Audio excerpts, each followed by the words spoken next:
not just very entertaining, but also, you know, really lovely people. So we're very lucky to have them. So it is the Lucifer panel. Make some noise. So let's get them out here, and you're all ready for your questions, that's fantastic. So please welcome Lesley Ann Brandt, Dee Woodside, Kevin Alejandro, Rachael Harris and Tom Ellis!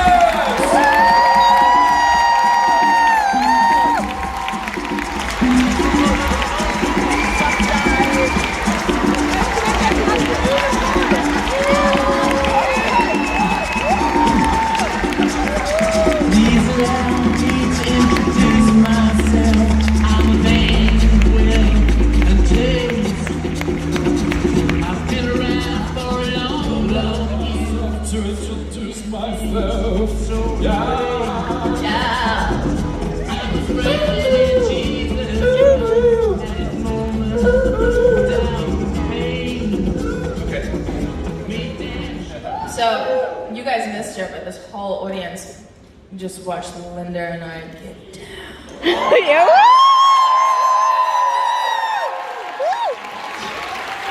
We see it every day at work. So it's nothing special. That's old news.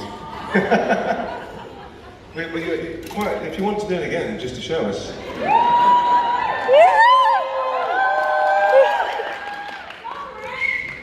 I feel very excited.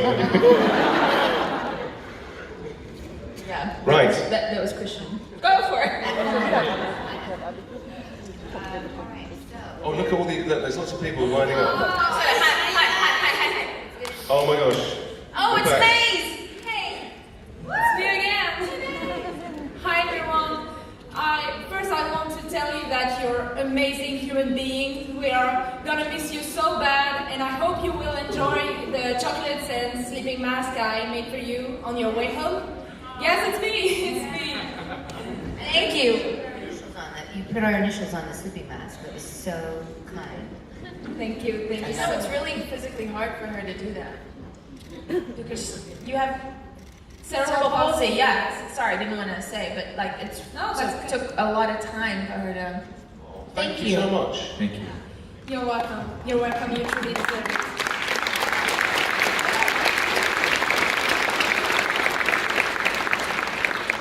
So my question is kind of related with disability. Your show is really inclusive, and it means so much to me. So I wanted to know if you would like to have a character with a disability on your show, and why, and which part would this person have? Awesome. Who's going to answer that? I think for sure we would love to have a character with a disability. And as far as how they would react or be, what part of the show they would be, I think that would be the writers would have to think about that and see about how that character would best be served, like how we can include the disability that they're dealing with. How much of a storyline do we want it to be, or do we want it to be just that they happen to have this and they work in the precinct, you know, and it's or they're a demon or an angel with a disability. Right? I think what's cool about our show too is like even the sexuality of like Tom and my Maze and Lucifer, it isn't like a thing. Like it's a thing, but it's not made a thing. It's just a given, right? So I think if we were going to include something like a disability, it'd be just there and not like a huge. Because I feel. It wouldn't raise the issue. Exactly, because I feel. It's just another human being, and it's part of our show. Which is how you should treat people, regardless, right? So for me personally, I'd like. Because I know a little bit of sign language because I've been teaching my son, so it'd be cool to be able to use some of that. I had fans in, where was I recently? Oh my God, see, this is what happens when you have a baby. No, when I was in Las Vegas at Lexicon, and there was a deaf girl who had a dog that knew sign language, and I could finger spell and sign with her.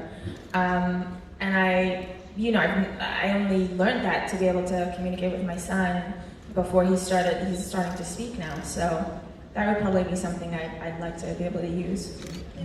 Thank you. It's because someday I would love to see in the show able-bodied people daring to crack a joke with a disabled person, because my boyfriend and I are always cracking jokes about mine, and we would be so good because it's still very taboo, I think. And Yeah. I agree with you. Thank you. Good for you.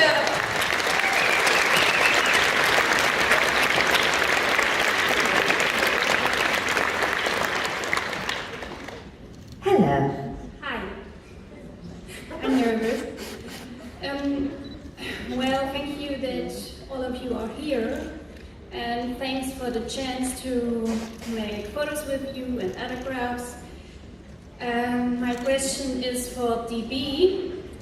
Well, you were in Buffy, and what was this for an experience for you to work with all those people?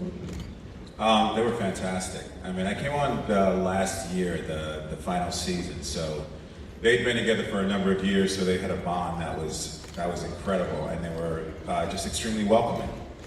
Anybody who came onto the show, they were really kind. It was very, very, very kind, and the experience was great. And we were all young at that time too, so yeah. He can be such an asshole. No, but it was a lot of fun. It was a lot of fun. Thank you. Thank you. Hi, I'm Tabia Larissa. Sorry, nobody's shaking. I'd like to ask you if I could give you a letter. It's for all of you. So. Yes. Is it a love Let's letter? give a round of applause.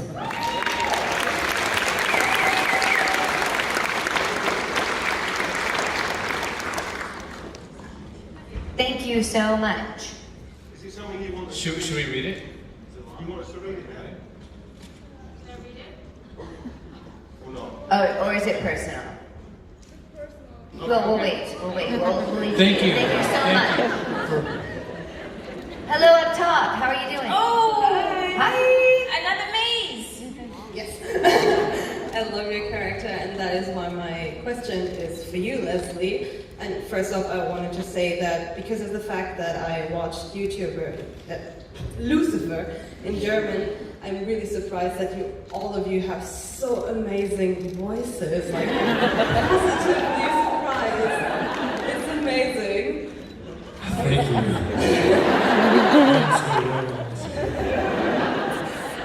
So Maze, I wanted to ask you, what was the most exciting thing for you about playing a demon? The fact that she didn't have to act. That's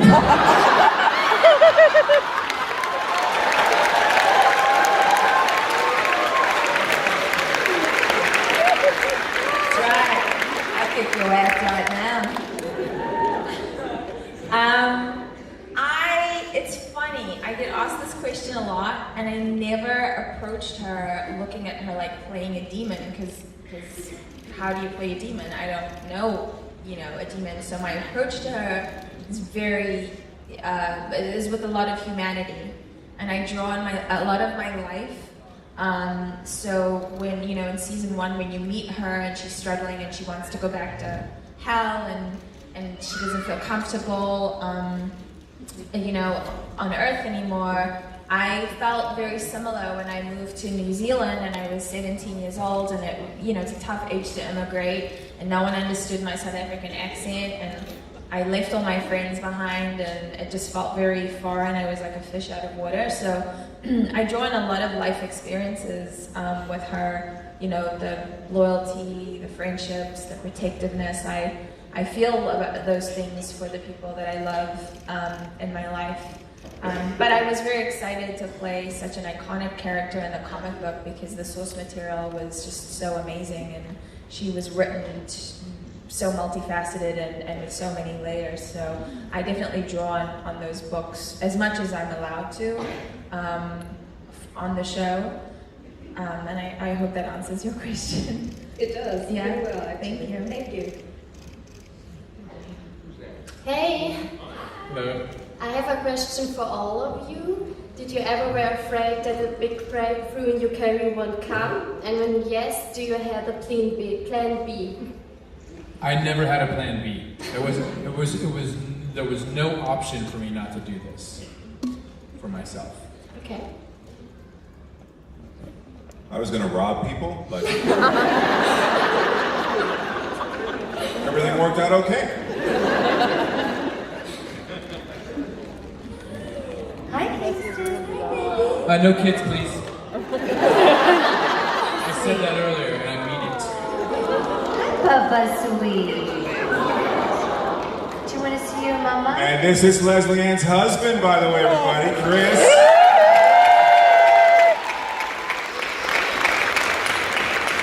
Hi, buddy. How you doing? Just woke up from his nap. Hi, sweet baby. So I'll answer the question. I didn't have another skill set either. So I'm really happy that I'm able to make a living off of this. So from the time I was young, I wanted to be an actor and work in this profession. I did, Kingston. I know you don't believe me, but I did. I did. Okay, Tommy. I'm just going to make a bad joke about Plan B. I'm not going to. I had a Plan B. It didn't work. That's why I've got 3 kids.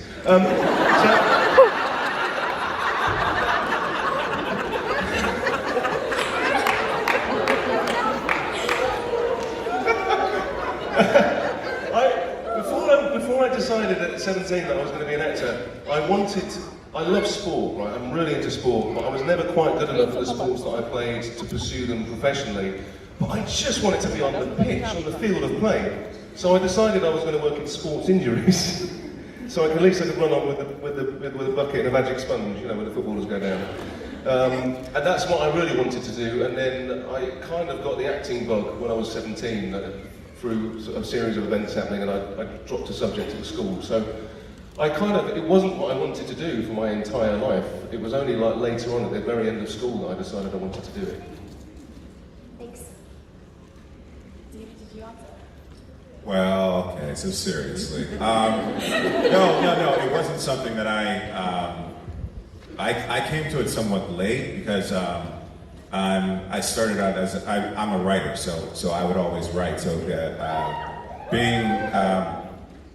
being in the spotlight was not something that I was initially drawn to. But then I think because of the way that I was writing and then writers that I would meet, there was just something about acting that I just really wanted to start doing. I wanted to be able to transform and tell stories, and I was gonna go the lawyer route, like my sister did. Thank God I didn't do that. So that's my story. Yeah. Well, I had a whole career before acting. I worked in sales and marketing for Red Bull. I looked after the hotel portfolio for the country of New Zealand.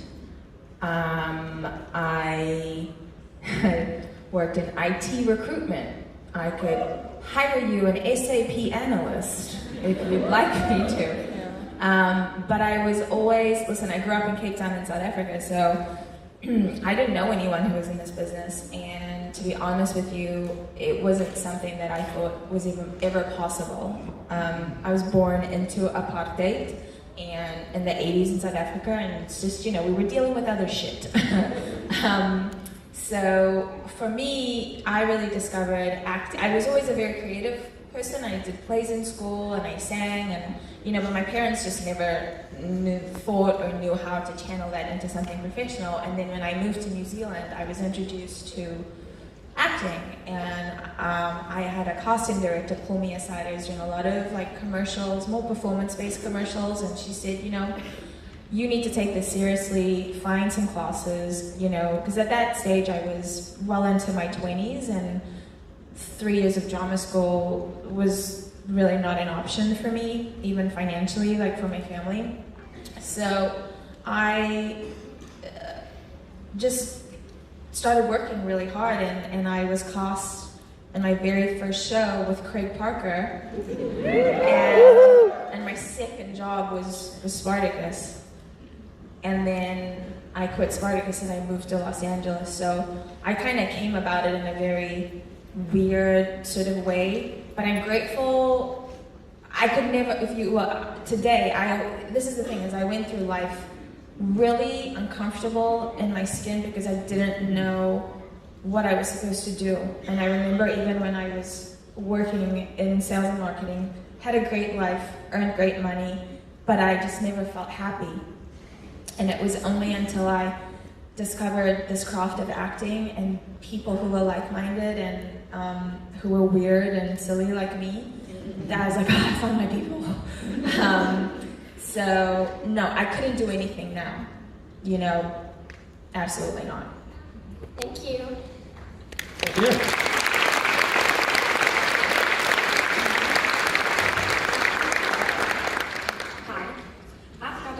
Many of our guests always tell us that the MagicCon in Bonn is something special, and I mean Tom is back for another MagicCon. So what did Tom tell you about our MagicCon here? And maybe what did he leave out on purpose maybe? Tell us nothing. Be nice. He said you guys gotta come because everyone's just as fucked up as you are.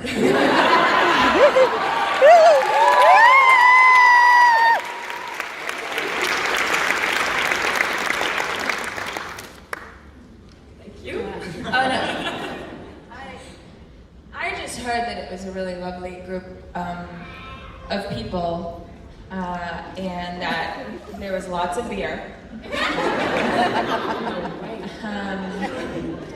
and good food, And let me guess, more beer? and more beer, and then we come here and we meet. First of all, Germans are amazing. Like, just the accent alone. I love it so much. Like, the photographer. Yeah, it's good, yeah.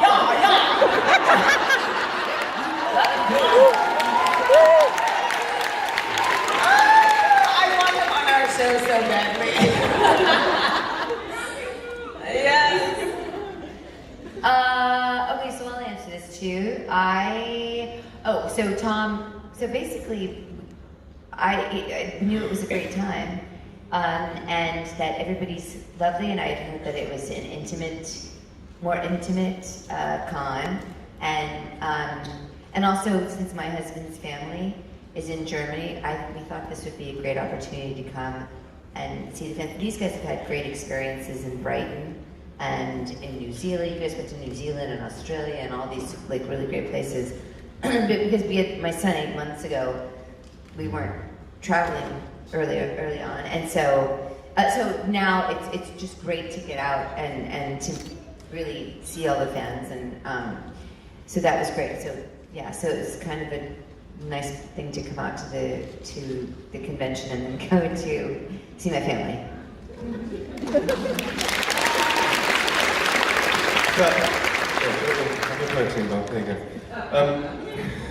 So I basically last year I landed from LA. We were still shooting Lucifer, so I landed from LA and I came straight to the convention and started. And then the night that we finished, I left and got on another flight. And then I kind of went back to LA and went, I just had this really weird dream, guys. I felt like I went to Germany, drank loads of beer, and everyone was really nice to me. If it happens again next year, be part of this dream. So that was it.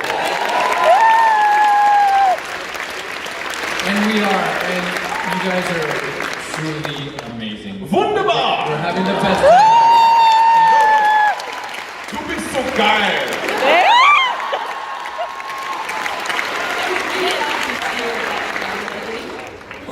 We'll come back if we're invited. If we get invited, will you have us back?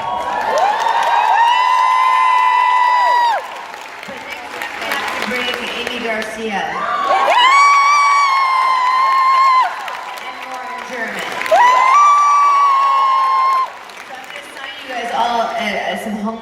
need to tweet Amy Garcia and Lauren German and say, oh, and Joe and Ildy, are we leaving? What about Scarlett?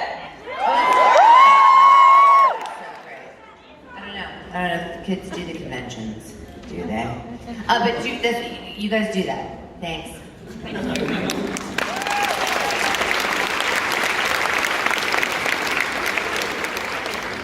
Hi, my question is two-parted. Part one, as Lucifer, Tom, you don't blink a lot. How did that come up? And to the others, can that be irritating or something? I don't blink a lot. I noticed that actually when I was watching it. They've just cut out all my blinking. I don't know what's happened. Actually, I'm not aware that I don't blink a lot when I'm playing Lucifer. But I think there's an intensity that comes from playing that character that sort of lends itself to that. Have you never noticed that? Oh, and I do loads of cocaine. There's that as well. I don't. But I don't know. I think it's part of the thing that it comes with the territory of that character, that you're staring into someone's eyes, and it's almost like, it is that game where you're kind of, who's first to crack, kind of thing.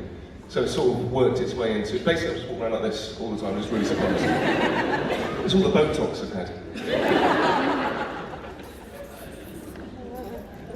Does that answer that question? Does that answer part one? Yes. Good. What's part two? What's part two? Part two was, to the others, was it irritating, or is it irritating while shooting? Why did you... Is it irritating? We didn't notice. We don't pay attention when we're in a scene with him.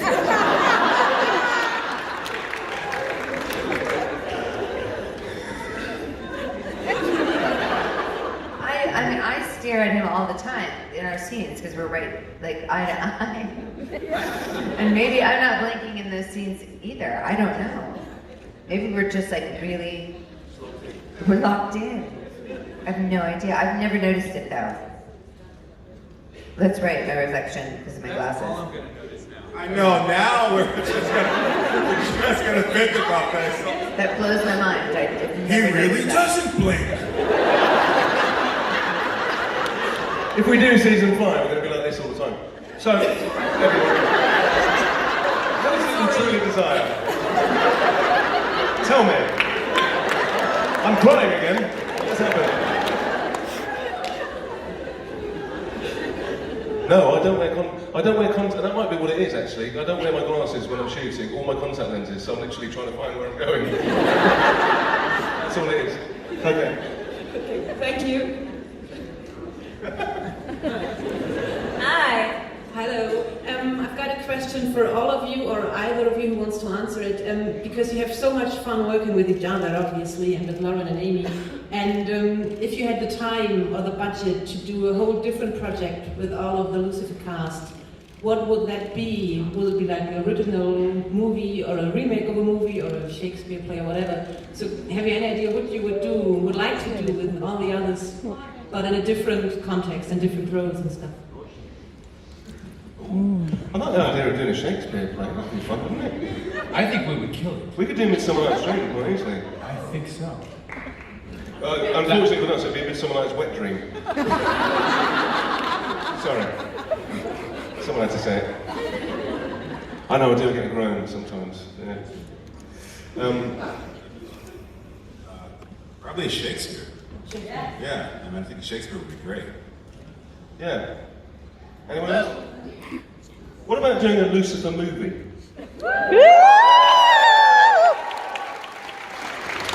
I would love to do a Lucifer movie. Well, let's do it. Alright, Let's do it. we're going to talk You guys, you save the show. There's a Netflix and Nick and Start a petition. Okay?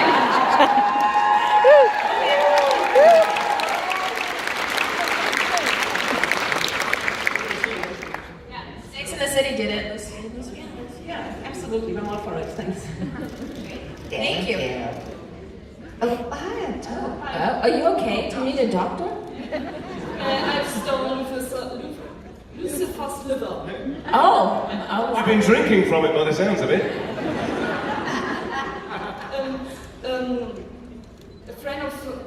A friend wants me to ask you, Lucifer, Tom. the hat, isn't it? It's very confusing. If you tried this, what's your deepest, darkest desire thing to your friends or family? Oh, well, let me tell you, my children hate it. When I do, because my Tom, I'm talking about myself in the third person. What a dick. When I talk normally, in normal everyday life, I don't sound quite like Lucifer, and I sort of do a Lucifer voice, and my kids absolutely hate it. Like, they can't stand it. And they just, stop doing that, Dad, it's so weird. So yeah, they're the least impressed about anything I've ever done. Yeah, anyway. But not in a bad way, it's just, you're my dad. Yeah, exactly. And they think I'm not very good at it. Thank you. Thanks. Hello. Hi. My question is for all of you. I wanted to know if you enjoyed the chubby corn crashing your piano yesterday, and if you like the presents he gave to you. My son did. He woke up with his hat on. And he's not allowed the sweets, but yeah, he's fallen in love with that unicorn. And has a love affair with it. I'm like trying to avoid the unicorn and I walk through the car. But yeah, it's very sweet, thank you. Yes, thank you so much for everything that we saw. It's very generous. I'm gonna have to fight my son for that hat. Because I don't know if any of you guys know, but I do love hats. We can give you a specifically one for your son. No, I want to fight him. I have to show him who's in charge. Right? Thanks for the thought, though.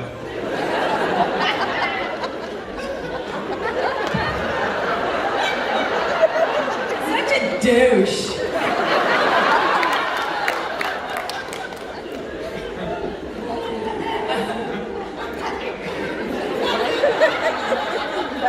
Thank you. I just love the fact that his wife is sitting right here. Just like, oh, Kevin.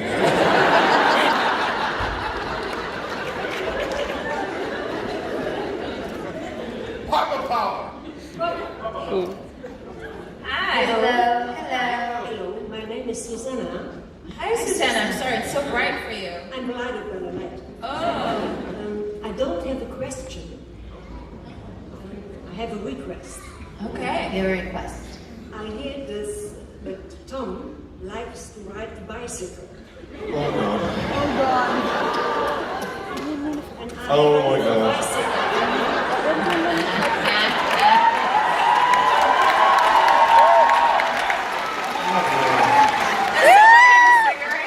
Does anyone have a cigarette? We won't light it, but we just want to put it in his mouth. Oh God. Shut up. I don't mean like literally shut up, but I'm just sort of like, shut the front door, shut up. Hold on, just put that in your mouth. Oh my God, I love you so much. Here we go. Here we go.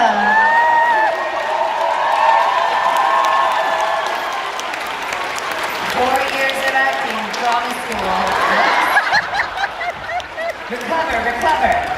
Recover. Now ride a tricycle.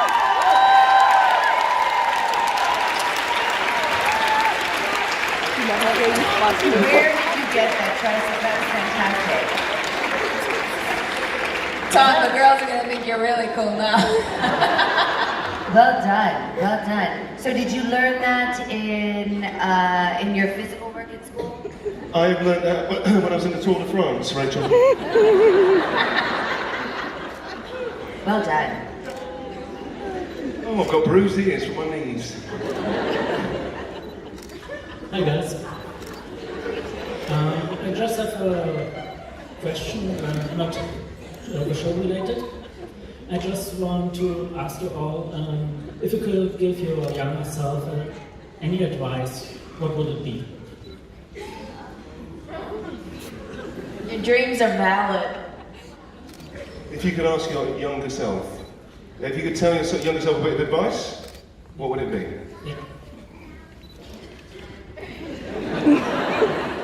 Okay, yours would be your dreams are valid. Mine would be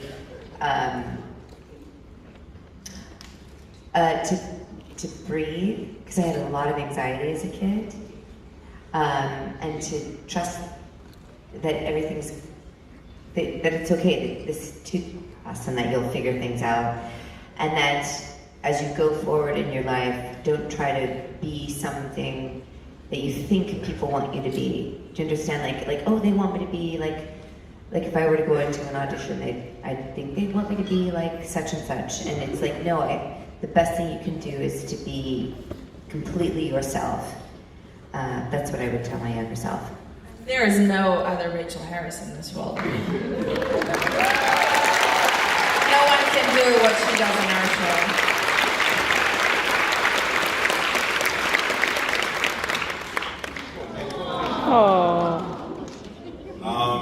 I think mine would actually just be a version of that, which is I would probably tell myself, just because you're not like everyone else doesn't mean that you're not of worth, that you're not of value. It just means that you're different. That's all it means. You know?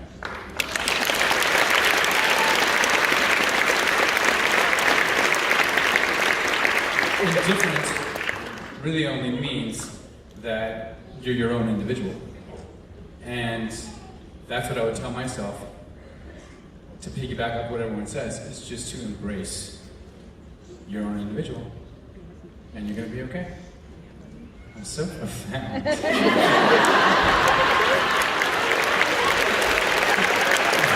Oh my God. Well, yeah, not to sound boring, but to echo what these guys are saying, I think I would say to myself, you don't have to jump in with 2 feet at everything. You know, that you can just take a bit of time to kind of process and work stuff out. Because I'm quite enthusiastic. And I'd say use a condom.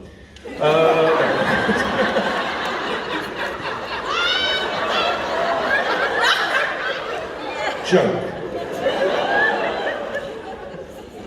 Does that answer your question? Yes, thank you.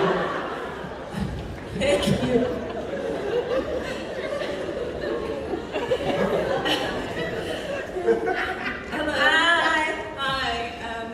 I traveled from the United States to come see you. What? You know we live there. I do. Where are you from? I'm from upstate New York. Ooh. Where in upstate New York? Ithaca. Ithaca, okay. Yeah. I'm right outside of Poughkeepsie, Wappingers Falls. Yeah. But you guys was Exactly. bonus to visiting my exchange sister. This is my first time in Germany, and I came to see her, but you guys were the bonus. Do you like living in Germany? Oh, this is awesome. Isn't it great? Amazing. I go to It's so geil! So my question for you is, Sarsha portrayed Hell in No Exit as being other people. So Sorry, what was the first part of that? Sarsha, the existentialist, the play No Exit. You guys are theater people. Come Jean on. Paul Sartre. Oh, I know. I'm like, so he portrayed hell as being other people. So if that was true and hell is 2 other people for you, who would those people be? Oh Lord. And they can be fictional or They are way too real, and I'm not saying who they are. This is so easy. Hey. Easy dudes, easy dudes. Well, it's fun, yeah. This is easy. It could be characters from the show even. Donald fucking Trump.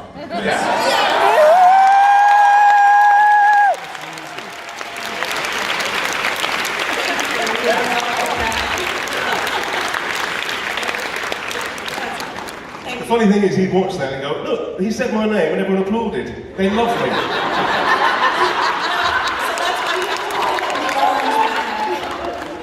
That's why you have to call him the Orange Man. So. Or just call him a fucking child. I mean, I like it. sorry, I have strong feelings about this.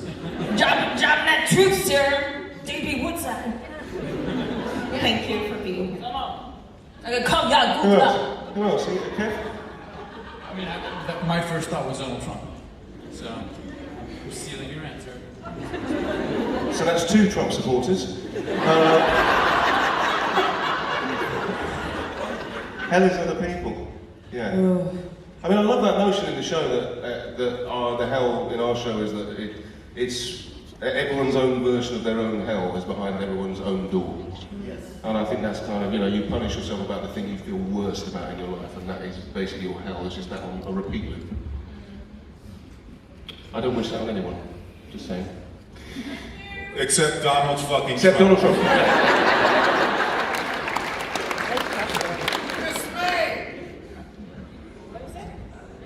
Miss May. Oh, and Miss May. Yeah. Don't even. It's not just her. I mean, they're all useless. Oh, hi. Hello. I've got 2 questions. So for all of you guys first, Muss er nach Deutschland auswandern? could you kind of like give it back to someone who has the power to do that? Maybe can we have like the Tom Ellis full versions of the songs on a CD or Spotify or whatever?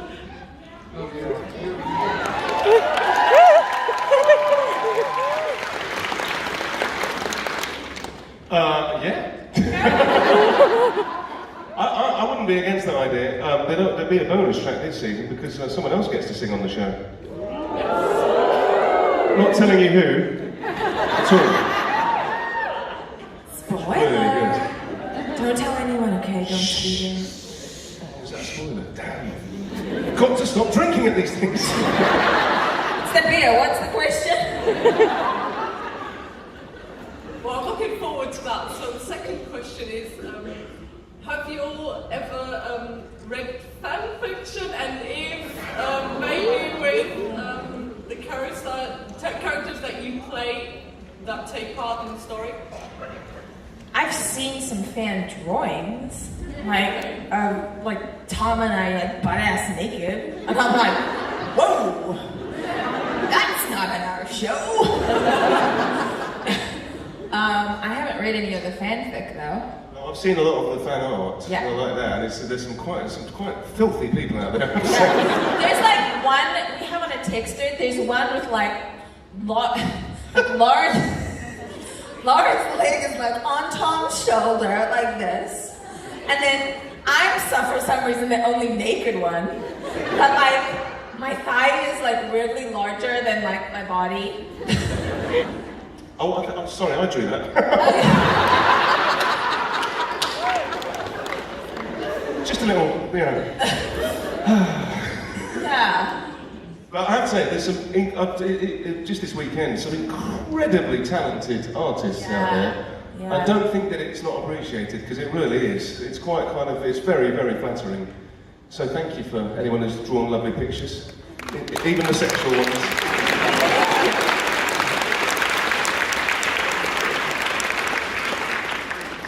Thank you. Who's next? Ooh. Hello. So I want no spoilers, but I just want to ask any of you who had the experience of filming with Mr. Graham McTavish, any stories to share? Your favorite wolf? Any Graham stories? Lauren's the person to ask, really. That'll make sense when you see the season. We have a pretty cool scene though with him, Tom, me, DB, Oh, yeah. and N-Bar. Yeah. Yeah, which is pretty cool. Yeah, I think if you want a tiny bit of a spoiler to do with Graham, he may play more than one character.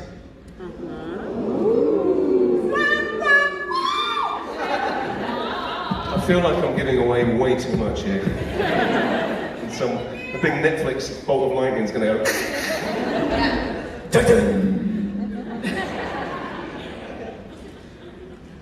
Anybody else?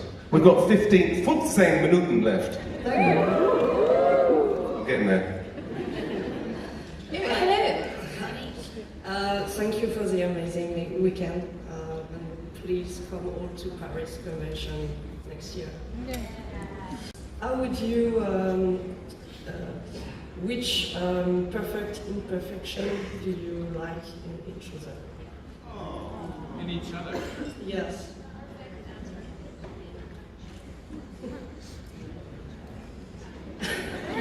I'll start. I love that Rachael, because I've worked really closely with her and I've seen her have, you know, being a new mother and dealing with travel and newborn babies, I've seen her have days that are tough and where she's spun out. But I love that Rachael is able to recognize that, and if she's, you know, going through something and is outwardly projecting that, she can let you know and say, I'm sorry that I was just going through my thing. So she's very self-aware of what's happening with her, and I love that about her. Yeah.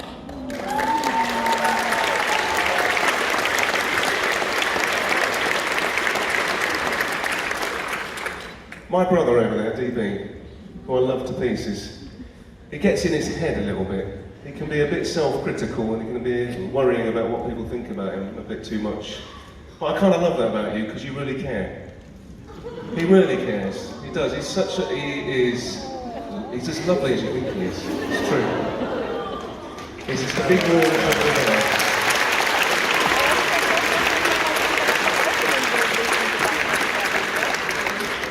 I was going to talk about Kevin Alejandro.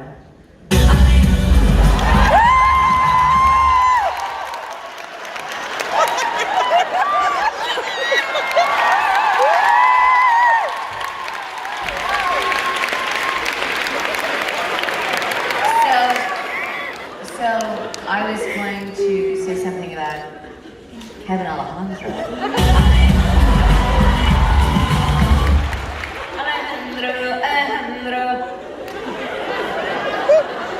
I wanted to say something nice about Kevin Alejandro.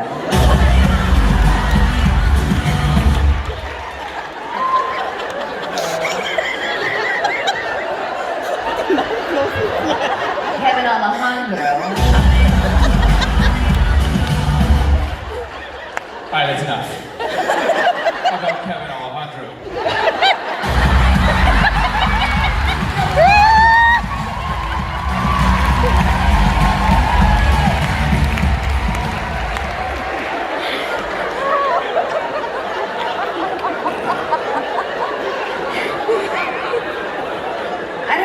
So the thing about Kevin Alejandro.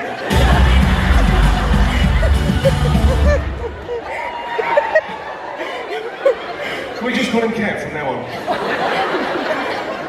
So when I first met Kevin, we started working together.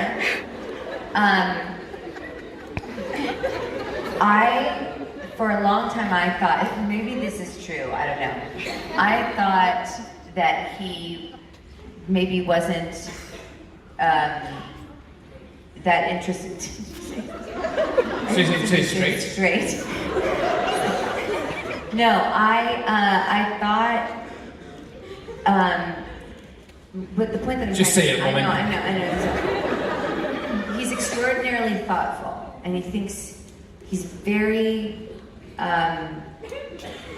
He thinks about things deeply. Does that make sense? Like he's very thoughtful, I guess is what I'm trying to say. And I think I thought his silence a lot of time was because I was just so narcissistic.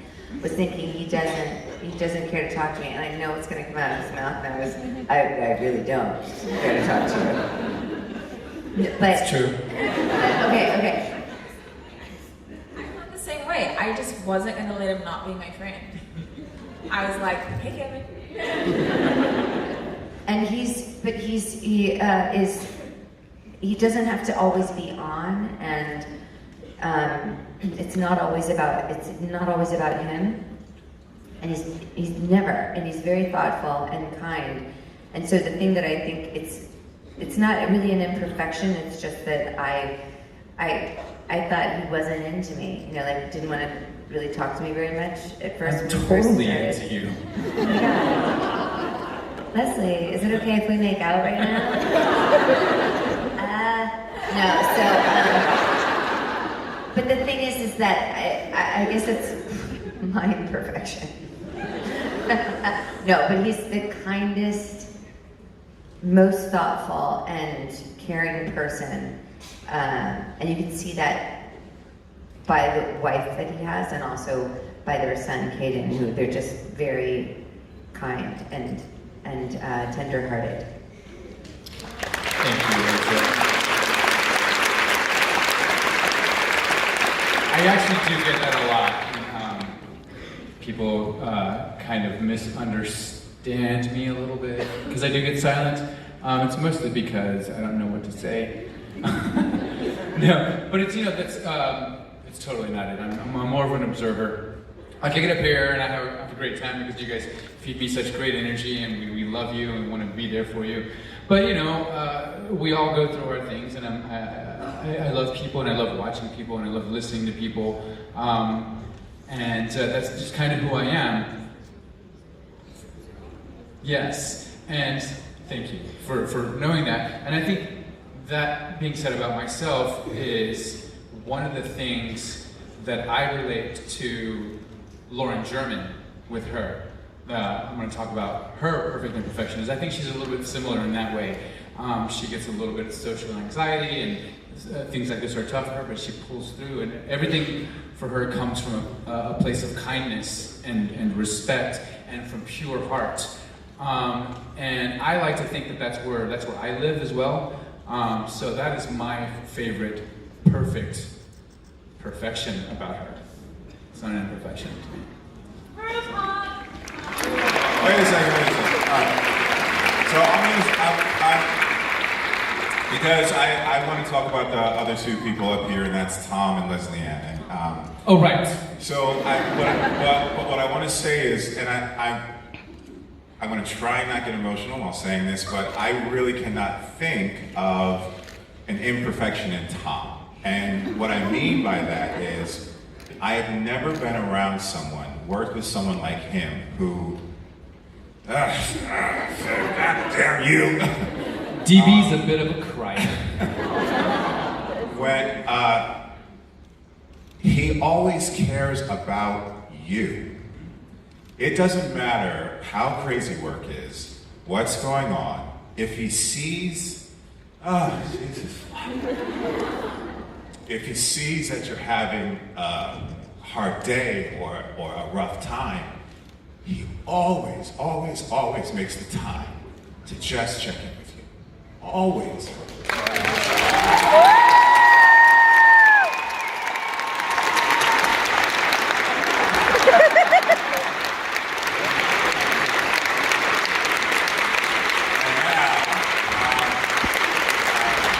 Lesley Ann, who I have known for years.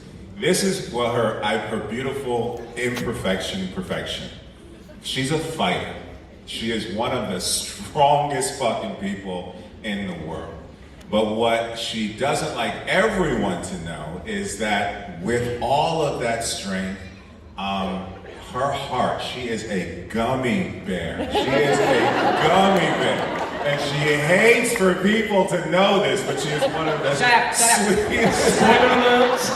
She cannot stand for people to know that. So you see this fighter all over Twitter. She's fighting, and she's always, by the way, I'm always in agreement with her when she's having these fights, so but she's such a fighter, but when you just really get to know her, that core of hers is just so soft and gushy and emotional, and it's amazing. It's just amazing. Don't tell Paolo she's got a soft core. He'll go mental. Thanks.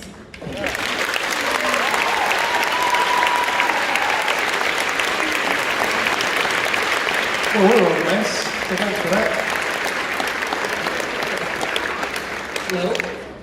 My question This is going to be the last question, okay? So, I hope it's a good one. Me too. It's a question to all of you. When you started to do the show, all of you got a script, a description of the character you will play, and I'm pretty sure that you built a very specific picture of the person or one person you are playing. Did that picture of your own characters change during these last seasons? Do you see them differently now?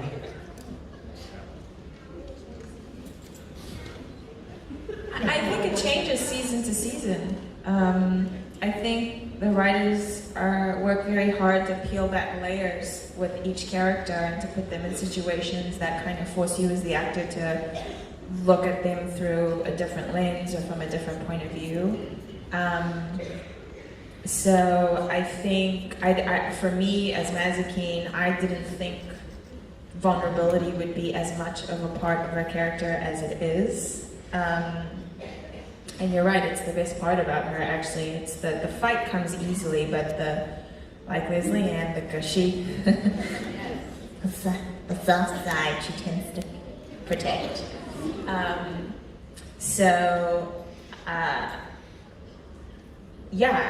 I think for maybe all of our characters, we might feel that way. I think that's part of the reason why what I love about the show actually is that the characters have all evolved. None of our characters have stayed in a stationary position. Everyone's had a journey, and the way in which they've realised that, the interaction that's come about because of that journey is what's kept the show alive. And I don't mean alive on our screens, but I mean it's got life to it because it's not. None of our characters are in a place that they stay for too long. There's constant evolution. So that's I think all of us would say that our characters are sort of are very, very different from where our starting point. But I think in any great story, that's what you want to do. You don't want to, go back to the same thing every week in, week out. I agree, though. But I think the same is to be said about you, me, her, him, her. Each individual, we don't stay the same through life, and I think the further that we go into creating life for these characters and circumstances, you chip away at yourself and you change according to the way you're affected by whatever it is, society, life, death, whatever it is. And luckily, we have 4 years to grow, to chip away, to become who we're inevitably going to be. And I think, the longer we get to do that, the more, to piggyback off what you said, the more layers we get to reveal. And I think our show is very representative of the audience that watches it, globally. And I think when you come to conventions like this, you actually see that. And like when I look at you guys are from, we might be in Germany, but I've met people from around the world who speak different languages, who are disabled or gay or from a different race. And, that's what our show is. I think our show is just reflecting, it's inclusive, it's reflecting. The world could learn a lot from this room. Yeah. Thank you.